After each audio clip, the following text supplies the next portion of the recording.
Amigos de Realidades, como lo anunciamos, como casi lo prometimos, nos encontramos con uno de los más representativos supervivientes de la tragedia de los Andes o el milagro de los Andes, como quiera ser tomado.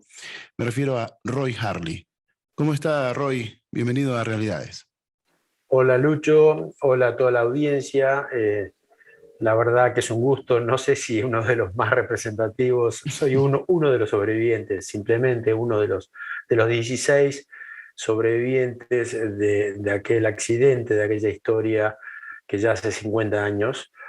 Yo tenía 20 años en aquel momento, era un joven deportista con mucha ilusión, con mucha fuerza, con mucho entusiasmo, que en mi primer viaje en avión. El primer viaje en avión de varios de ustedes, ¿no? Porque no todos se habían subido a un avión hasta ese momento Eh, y, y como que fueron bautizados casi ritualmente con ese mal momento.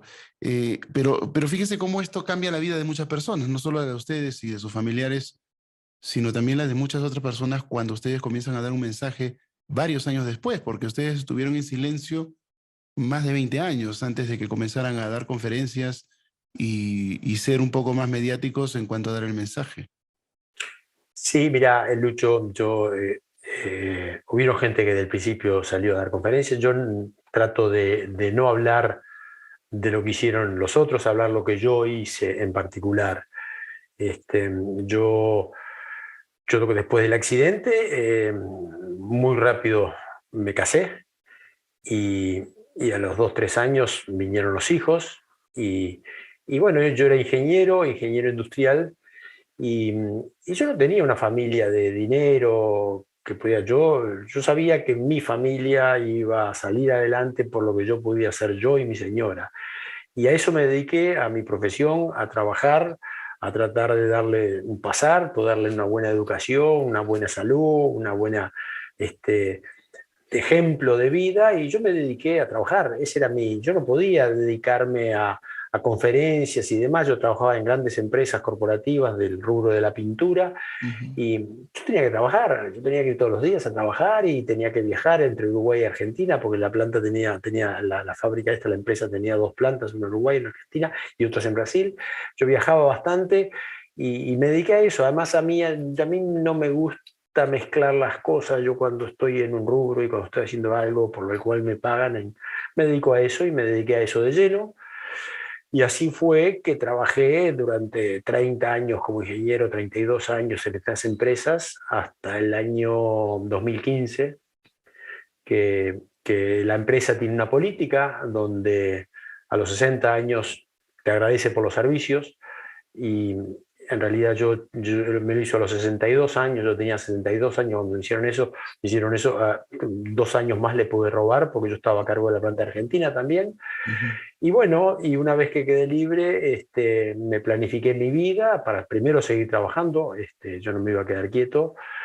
Y segundo, uno de los temas que quise empezar con eso fue las charlas, a contar la historia. Yo no soy conferencista, yo cuento la historia y además la cuento desde un lugar como profesional, como ingeniero, con la experiencia que me dio haber trabajado esos 30, 32 años en esas corporaciones, que en realidad era una organización de grupos humanos, era una sociedad de gente que trabajábamos todos con un mismo objetivo y demás. Entonces yo traté de unir la experiencia mía como ingeniero en las grandes empresas estas y lo vivido en los Andes. Y bueno, hoy por hoy, entre las otras cosas que hago, porque sigo trabajando como ingeniero, me dedico a dar charlas a las empresas y a tratar de dejarle un mensaje concreto, Ujú. basado en nuestra historia. Claro. A mí siempre me gustó cómo enfocaba las cosas usted, porque lo veía bastante directo, sin pelos en la lengua. Siempre se me hizo una buena persona, pero también alguien con mucho carácter, con mucho temple. ¿Eso lo descubrió en la montaña o ya desde antes tenía ese perfil de tener una personalidad de esas características? No, yo creo, Lucho, que todos nos comportamos como éramos en la vida. Si bien hubieron algunas personas que durante su estadía en la montaña tuvieron cambios, porque ahí nadie nos regalaba nada, ¿entendés? Ahí nos desnudábamos todos, éramos lo que éramos, ahí uno no vendía imagen, no vendía espejitos de colores, y, y sí, pero bueno, la idea era pelear en grupo por sobrevivir, luchar con todas nuestras fuerzas para poder salir.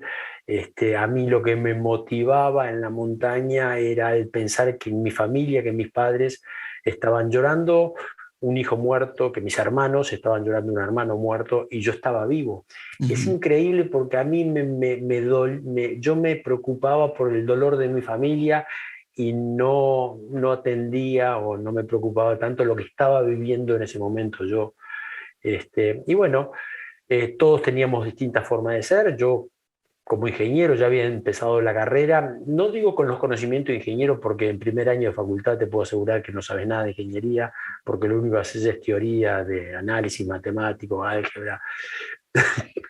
Perdón.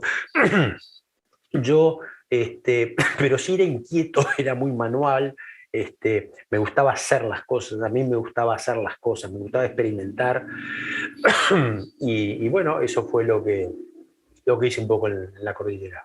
Ujú. Bueno, fue el ingeniero en la cordillera también, ¿no? Y yo en realidad dije que era uno de los más representativos, o es, para mí, porque no solo fue el ingeniero, obviamente, sin la radio activa, ¿qué hubiera sido de ustedes de no saber qué estaba pasando? La incertidumbre hubiese sido mayor y hubiese complicado aún más las cosas.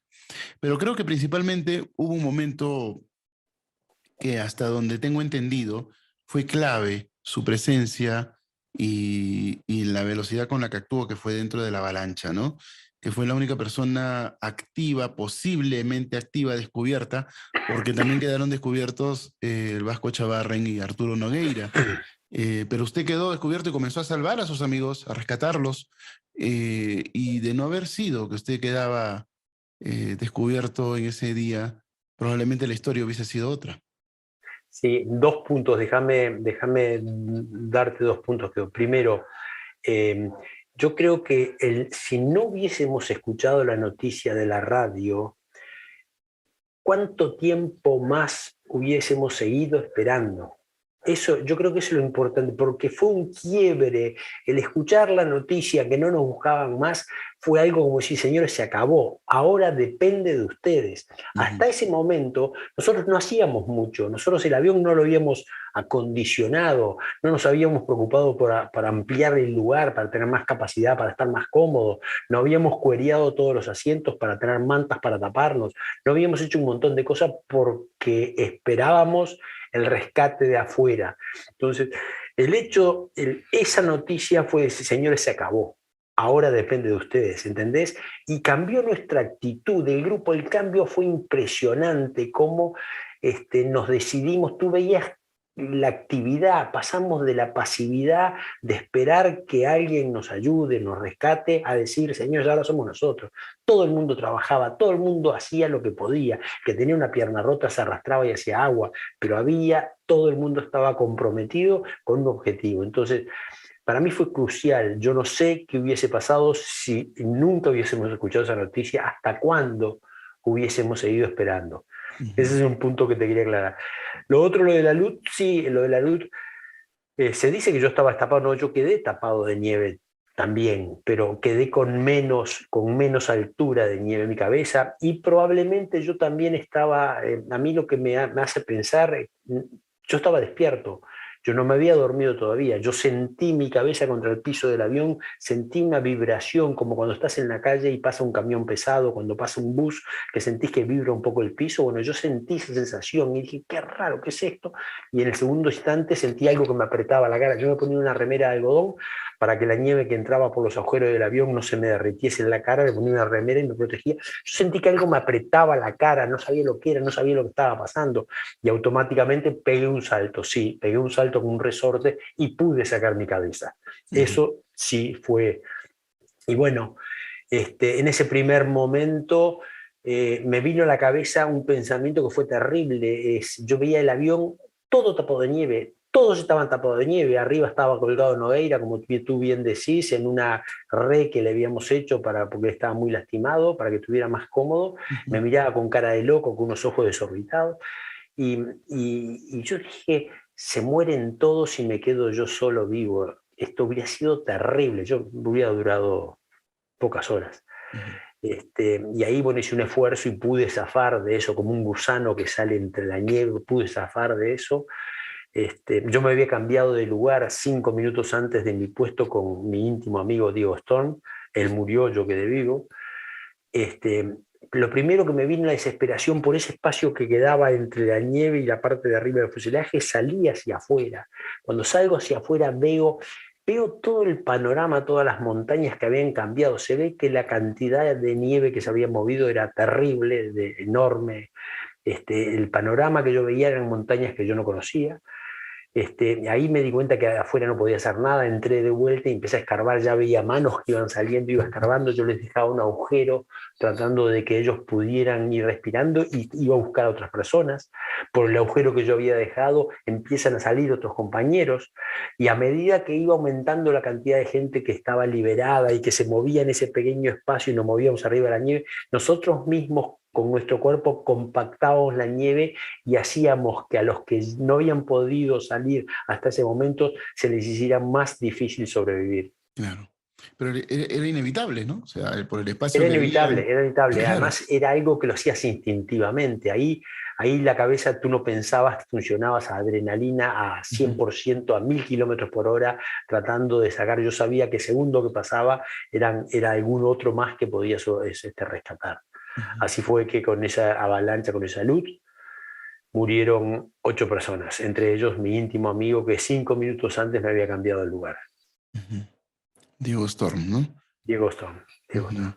Bueno, se perdieron muchos amigos y se ganaron otros, así como que algunos líderes comenzaron a partir, como Marcelo Pérez, y aparecieron otros líderes. ¿Cómo fue el manejo del liderazgo dentro del grupo de ustedes? ¿Hubo una especie de jefatura vertical o fue alternado? ¿Cada quien hacía lo que No, tenía que hacer? ¿Hubo una sinergia este, natural?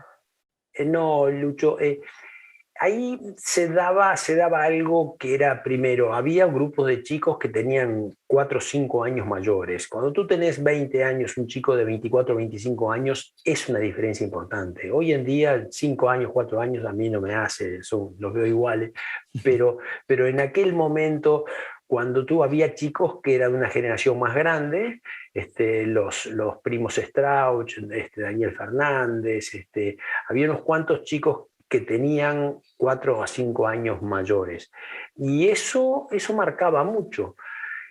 Pero no era un liderazgo de opiniones, el grupo entero, todo se tomó en decisiones del grupo, nosotros discutíamos mucho dónde estábamos, el piloto había muerto diciendo pasamos Curicó, nosotros en el manual del avión sabíamos que el avión volaba a 450 km/h y había volado desde que dijo iniciamos el cruce de la cordillera unos 20 minutos, por lo cual hacíamos 20 minutos por 450 km/h, nos daba que estábamos cerca de Curicó, por lo cual cuando el piloto murió y además pasó la noche reafirmando eso, pasamos Curicó, nosotros pensábamos que teníamos que estar del lado chileno, estábamos convencidos. Además es más fácil, si tú miras un plano de Chile y Argentina, en esa parte Chile era verde y Argentina era marrón. ¿Para dónde caminás? ¿Para lo Así verde o es, para lo marrón? obviamente. Y además Chile era angosto y Argentina era tremendo, toda esa... la- este, entonces, a nosotros nos servía estar ahí, estar del lado chileno, nos servía y bueno, pero sin embargo nosotros teníamos a nuestros pies, nosotros veíamos un valle que subía y que se iba yendo para el este. Si tú estás en la cordillera, en el lado chileno, y mirás para el este, tenés la montaña, o sea, ¿cómo este valle se iba metiendo para el este? Bueno, pensamos nosotros, después de esa montaña que hay, que era el volcán Soñado. Sosneado, decíamos, después de eso dará vuelta y evacuará el agua, porque esto, cuando viene el deshielo, esto debe ser un pequeño río que se va juntando con otros ríos y tiene que desagotar en el Pacífico, decíamos. Entonces, Siempre pensamos que ese valle que se iba haciendo un curso de agua Ujú, terminaría dando una vuelta y volviéndose a Chile. Y así nos convencíamos y nos convencíamos y discutíamos para dónde había que caminar. Y alguien decía que si miramos para el oeste, que hay una gran montaña, que fue la que subieron después Parrado, Canessa y Vicentín. ujú. Decíamos, atrás de esta montaña, estoy seguro que si llegamos a la cima se pueden ver los verdes valles chilenos. ¿Entendés? Era todo, nosotros desconocíamos, no te olvides que en Uruguay la Ujú, montaña más alta que tenemos tiene 500 metros. En Uruguay no hay nieve. ujú. Disculpa, estoy un poco de tos. Oh, a veces pasan estas cosas. Nos ha ocurrido a nosotros también, así es que sumamente comprensible. Eh, Varios de sus compañeros hablan de un tema espiritual que conocieron a Dios de otra forma en las montañas. Las historias son distintas. ¿Cómo lo sintió usted? Yo lo que yo sentía, Lucho, es que lo único que nos agarraba ahí en la montaña, solos, perdidos, con frío, muertos de hambre, desesperados, era Dios. Y ahí te viene una fuerza y pensar, poco menos que hablabas con él y decías, dame una mano. Yo no pido que me salves, pero dame una mano, ayúdame a poder sobrevivir, porque además pasaban los días y no nos rescataban y se iban muriendo los compañeros. Por eso yo siempre digo, si a mí tú me preguntás qué fue lo peor de la montaña, yo te digo que más que el frío, más que el hambre, más que la sed, lo peor de todo fue la incertidumbre, no saber si mañana vas a estar vivo. Eso es terrible. Y eso de la incertidumbre se da ahora con la pandemia. Ujú, ¿Cuándo termina esto? ¿Nos vamos a morir? ¿Qué pasa? Ahora vino otra cepa, la Omicron, ¿qué va a pasar con esto? ¿Entendés? Por eso la gente está tan desesperada, por eso, porque el no saber cuándo termina, no saber qué es lo que pasa, no saber que es terrible, la incertidumbre es terrible, por algo cuando a la gente la quieren torturar, la encierran en un pozo, no la dejan ver el día, la luz, ujú, no saber qué está pasando, no saber si es día, no saber si es noche, eso es terrible. ujú. ¿Cómo gestionó usted el duelo en la montaña? Bueno, esa es una buena pregunta, Lucho. Nosotros no podíamos perder tiempo y energía llorando a nuestros amigos. No podíamos. Por lo cual en la montaña no se lloraba nada. En la montaña cuando se murió mi íntimo amigo, sacamos por el costado y seguimos. Y había que seguir. Yo me di cuenta que como que no me importó, como que era, claro que sí, si estábamos corriendo con una adrenalina brutal, estábamos vivos impresionante, de casualidad, ¿entendés? Entonces, ¿qué nos vamos a poner a preocupar cuando se moría? Era otro muerto más, sacalo y seguir para adelante. Pero al final, después cuando a mí lo que me pasó, a mí en particular, cuando llegué a Montevideo, después de estar 15 días en tratamiento intensivo en Santiago, y, y entré un poco en la rutina y me encontré con los otros amigos que habían quedado y empecé en la vida normal, ahí me di cuenta que ellos no estaban. Y ahí fue cuando dije, ahí lloré 6 meses, 6 meses llorando. Me costaba mucho entender por qué se murieron los que se murieron y por qué nos salvamos los que nos salvamos, ¿entendés? Esto era muy, muy, muy duro, para mí fue muy duro, fue lo que más me costó eso, entender eso. Hablé con sacerdotes, hablé con gente querida y le contaba desesperado. Muy difícil tener una respuesta de eso concreto, pero bueno, a mí me comía la cabeza cómo se habían muerto mis amigos y por qué estábamos vivos nosotros y por qué estaban muertos los que murieron. Me lleva a preguntarle algo, ¿no? Después del 23 de diciembre que los rescatan ustedes, que fueron los últimos que Ujú. se quedaron un día más, Sí. ¿qué cosas ha superado de ese tiempo y qué otras cosas de repente siente que todavía le quedan de todos esos días vividos en la montaña? No, tú sabes que no, Lucho, no me queda nada, no me queda nada, y al primer momento tampoco me quedó nada. Parte de eso que te estoy contando de Ujú, los días después, cuando fuimos y que entré en la vida y empecé la facultad, la universidad y demás, no, yo al revés, siempre me sentí y me siento una persona afortunada por lo que me tocó vivir.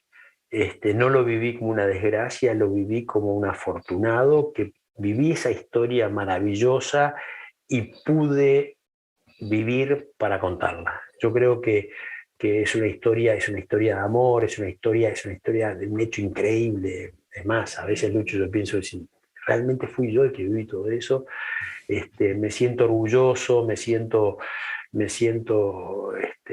haber podido vivir esa historia. He conocido gente impresionante en todo el mundo gracias a esa historia. Pero también hay que tenerla ahí, hay que tener cuidado, no hay que pensar en creerse la fama o creérsela, como yo digo. Hay que tener mucho cuidado cómo se maneja eso. Yo seguí mi carrera, yo estuve 30 años dedicado a mi profesión, como te decía, Ujú. y a mi carrera y a mi trabajo. Y en mi familia les enseñé, les inculqué a mis hijos que ellos son lo que valen. La gente los va a reconocer y los va a premiar por lo que son y por lo que hacen en la vida, y no porque son los hijos de y demás. Así que bueno, ellos, por suerte, yo creo que han aprendido esa lección. Son todos profesionales, son todos independientes, todos han formado familias, y por suerte me han dado 6 nietos divinos que hoy en día los disfruto Qué como lo mejor de fantástico. la vida. Ujú. Qué fantástico. Bueno, le comento que yo hace casi 6 meses tuve mi última hija, así que estamos más o menos chochos por ahí, ¿no? Claro que sí, Es no, una no. maravilla tener a un bebé en los Porque brazos. no, porque al final, Lucho, al final de la vida, yo creo que podás hacer mucho dinero y podés tener muchas cosas materiales, como hay mucha gente que se empeña en nada más lograr eso, pero lo que Ujú. vale en la vida es lo que armás, familia que armás, lo que dejás. Yo te digo, eso lo tengo clarísimo. Yo hoy con mis casi 70 años, que me quedan unos meses para cumplirlos, yo vivo mi vida con mis hijos y mis nietos. Esa es mi vida, y la disfruto y la gozo y me divierto, y no dejan de asombrarme con todo lo que hacen y le preguntan los chicos, ¿entendés? Entonces, yo creo que al final trasciende lo que tú dejaste, les enseñaste, si te sentís orgulloso de todo lo que has, que las cosas se transmiten más por lo que haces todos los días que por lo que podés decir mucho con la palabra. Claro. Lo que les dio fuerza a ustedes para poder remontar todo esto fue la esperanza de regresar a casa, de estar con la familia, de decirles estoy vivo. Pero me pregunto si hubo alguien dentro del grupo que de repente lo inspiraba cada día con lo que hacía o con lo que decía, o de repente algún hecho en particular que lo haya No, inspirado a seguir adelante. no, no, no, no, no, éramos nosotros solos. Este, y ahí yo, una de las cosas que también te digo, Lucho, es, yo aprendí en la montaña que no hay que subestimar a la gente. Uno en la vida tiende a subestimar a la gente. A mí me pasó en el trabajo. Eso lo fui viendo después que salí de la cordillera, en mi trabajo, en la gente, cuando estabas en un puesto y decías, che, ¿y si proponemos a fulano para tal puesto? Y eso, normalmente la gente dice, no, con la cara que tiene, mirá lo que es el flaco ¿entendés? La gente sin pensar. Y yo siempre digo que si cuando estábamos en Mendoza, el día que paró el avión y nos tuvimos que quedar un día en Mendoza, si alguien en ese momento hubiese venido con la lista de embarque, la lista de pasajeros del avión, y me hubiese dicho, mira, Roy, este avión mañana se va a caer, en el accidente van a morir X cantidad de personas, después van a pasar 72 días, y recién después de 72 días van a aparecer en el mundo 16 sobrevivientes que sobrevivieron a 4.000 metros de altura, sin comida, muertos de frío, desesperados. Acá está la lista del embarque, marcame el 16 nombres. ¿Sabes una cosa, Lucho? Yo te diría que casi en el 100% me equivocaba en todos. En todos no, porque yo me ponía seguro, pero en el resto me equivocaba, ¿entendés? Porque ahí demostraron gente que veía así, decía, este flaco, ¿qué va a hacer? Y sin embargo, todos dieron todo. El ser humano tiene una capacidad que ni nosotros mismos sabemos, la capacidad que tenemos de pelear y de dar para adelante. Y al ser humano, cuanto más lo apretás, más da, más fuerza tiene. Y así fue lo que pasó en la montaña. Un grupo de luchadores, pero hasta el final. Sí, sí. Yo vi una imagen en el libro de Pierce Paul Reed y se ve esto ya en cualquier búsqueda en internet, usted con su madre en el reencuentro, ella con los ojos cerrados, recostada sobre su hombro, quizá pegada a su rostro. ¿Cómo fue ese momento?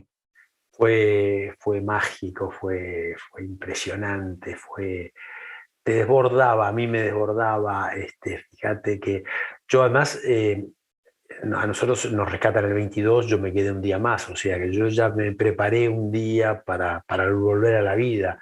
El primer grupo fue instantáneo, escuchar la noticia y al rato teníamos los helicópteros ahí rescatándonos, pero bueno, este, el ver a mi madre, estaba también mi padre, estaba mi hermano, es una sensación como que querés abrazar a todo el mundo, te viene esa sensación y además yo sentía que yo quería abrazar a los que en algún momento yo me había peleado, en con algún momento yo había tenido discusiones fuertes. Esa es la sensación, como que querés perdonar a todo el mundo, querés agradecer a todo el mundo y querés pedirle perdón a aquellos que en algún momento tuviste una discrepancia, alguna pelea. Querés agradecer. La sensación era agradecer, agradecer. Mm. El Roy Harley de antes de todo este tiempo vivido en la montaña fue muy diferente del Roy Harley posterior. ¿Cambió en Eh, algo? no, ojo, yo si no hubiera vivido esta historia, yo hubiese sido ingeniero también, hubiese sido ingeniero, me hubiese casado, hubiese tenido hijos, hubiese trabajado, yo era muy tesonero antes y después de la cordillera, o sea, hubiese trabajado fuerte para, más o menos yo creo que hubiese sido, y creo que todos los 16, tú sabes que sí, yo soy un convencido, y otro día lo hablaba con uno de los sobrevivientes, Mm. todos más o menos hubiésemos sido igual. Por supuesto que el haber vivido esa historia, el ser parte de una historia tan fuerte, tan reconocida mundialmente, tan reconocida por todos, eso te da una confianza, como te da un espaldarazo, te da Mm. un apoyo grande, no te voy a decir que no. Y además hace que la vida un poco tuya cambie. Yo te cuento, hace 3 días fui a cambiar mi teléfono celular a la compañía telefónica y me atiende una chica y una me había dicho que no había más teléfonos, que se habían agotado y después me atiende otra y me dice, ¿usted es uno de los ODS? Y yo, "Ah, para gente especial tenemos siempre, ¿entendés? Ese tipo de cosas te pasan. La otra vez estaba viajando a Buenos Aires y cuando llego a migración saco el documento mío, se lo paso por abajo del vidrio, de la ventanilla, se lo paso al funcionario y él lo mira y me dice, usted es uno, ¿entendés? Esa que ser reconocido y que además notás el cariño de la gente, la admiración y todo eso, es muy lindo. Es muy Claro. lindo. Y el que diga que eso no le gusta es mentira. Es muy lindo. Que la gente te reconozca, que la gente te dé su cariño, que la gente te diga alguna palabra linda, es lindo. Es Bueno, lindo. es que no se puede vivir sin amor, ¿no? Y Sí, el niño también es es una lindo. forma de Pero extender además ese amor. te sentís orgulloso de lo que hiciste hace tanto tiempo y bueno, y además es una responsabilidad porque también tenés que cuidar esa imagen que estás, Ujú. que sos, que das. No quiero, uno el otro día hablábamos de lo que son los héroes, lo que son en la vida, Ujú. jugadores de fútbol y cosas de esas, y hay que tener mucho cuidado porque a veces venden una imagen para afuera y después te enteras cosas por dentro. Entonces yo he tratado de siempre de ser coherente con lo que digo y lo que hago. Ujú. Excelente. ¿Qué se siente haber regresado a la montaña? ¿Cuántas veces regresó? ¿Qué siente cuando está Ah, ahí? ¿Cómo fue? regresé 3 veces y en el año 2017 fui invitado por ESPN a, a ir a la montaña en la fecha que nos caímos, el 13 de octubre.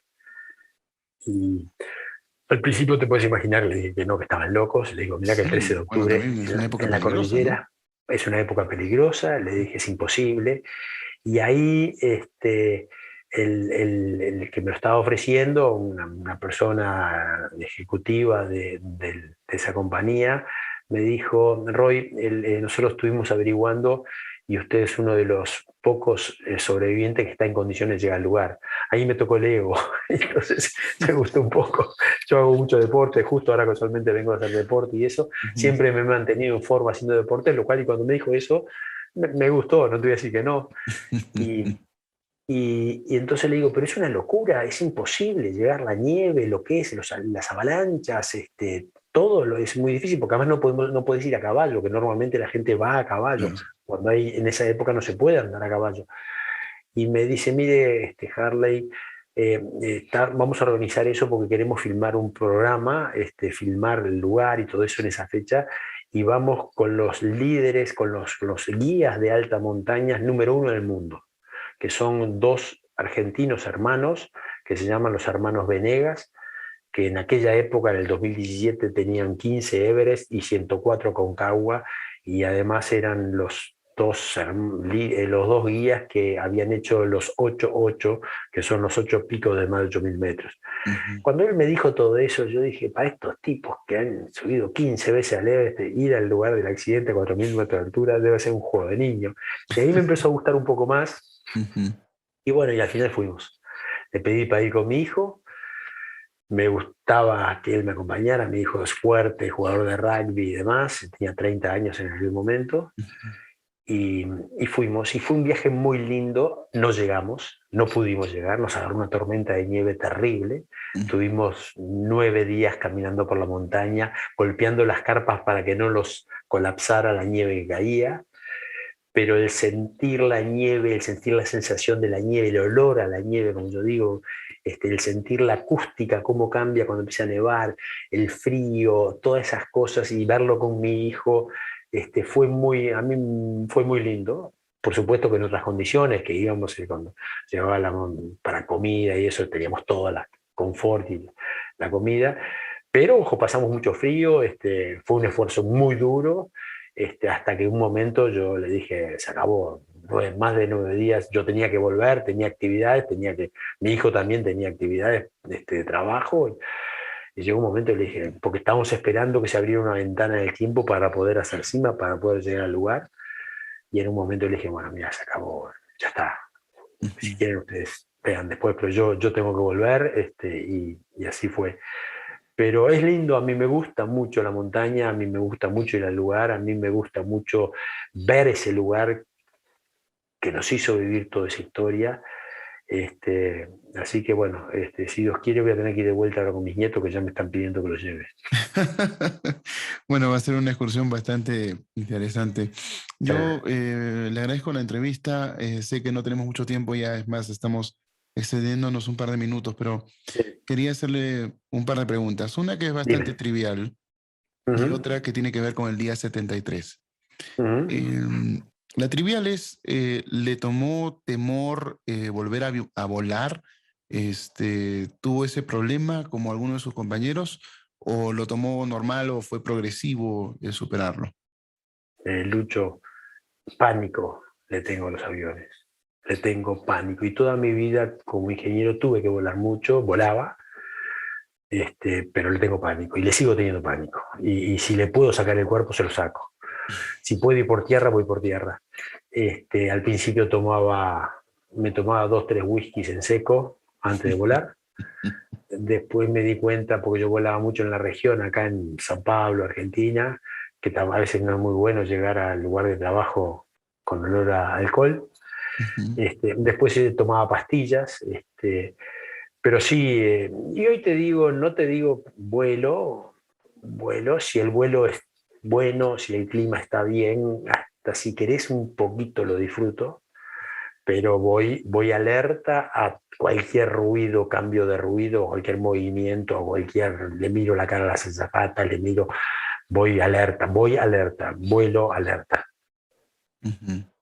Bueno, se comprende bastante, pero quería saberlo de todas maneras.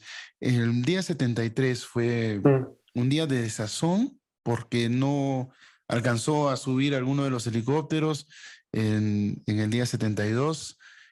Fue una desazón de enterarse que ya los helicópteros no volvían. ¿Ustedes tuvieron un plan de cómo regresar a Uruguay a través de la ruta por la Argentina, cruzar el Río de la Plata, volver a casa como de sorpresa, según se cuenta? y de pronto Sergio Díaz los baja de la nube, quien fue el único rescatista que se quedó con ustedes en el avión, y, y les comenzó a contar cosas a ustedes de cómo era la realidad. ¿Cómo lo tomaron y cómo lo recuerda a Sergio Díaz? Sí, no, yo lo recuerdo con mucho cariño. Ellos, cuando vemos que no vienen los aviones, que no vuelven nuevamente a llevarnos, se deciden que tenemos que pasar la noche y ellos comienzan a armar una carpa al costado del avión, lo cual nosotros le dijimos, pero escúchenme, vengan a dormir con nosotros a nuestra casa, nosotros los invitamos, y ellos no querían.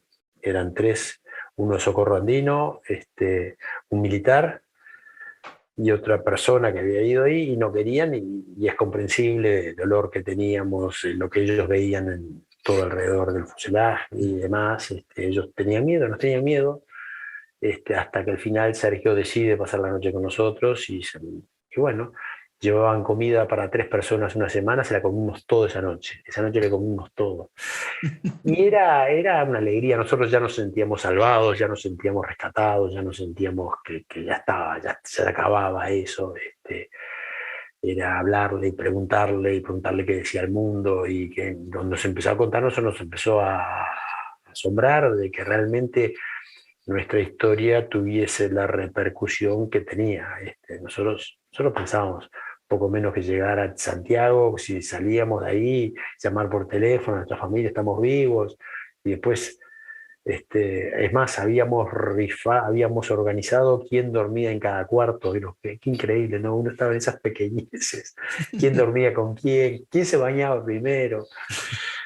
Pero bueno, gracias a esas pequeñeces vivíamos soñando el día que saliésemos de ese infierno, que al final se dio el 22 de diciembre.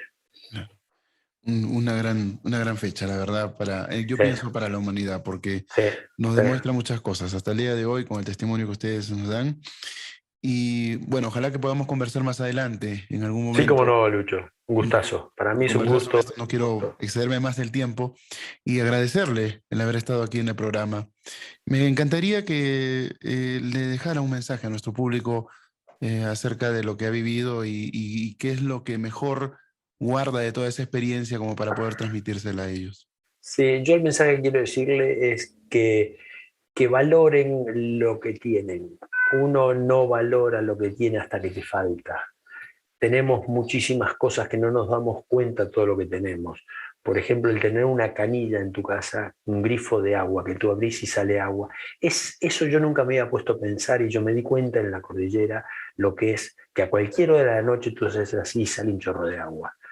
El tener una cama seca, una cama donde poder acostarte, el tener un refrigerador que podés abrirlo y capaz que no está lo más rico, la comida más rica, pero tenés algo para calmarla, ¿entendés? Ese tipo de cosas.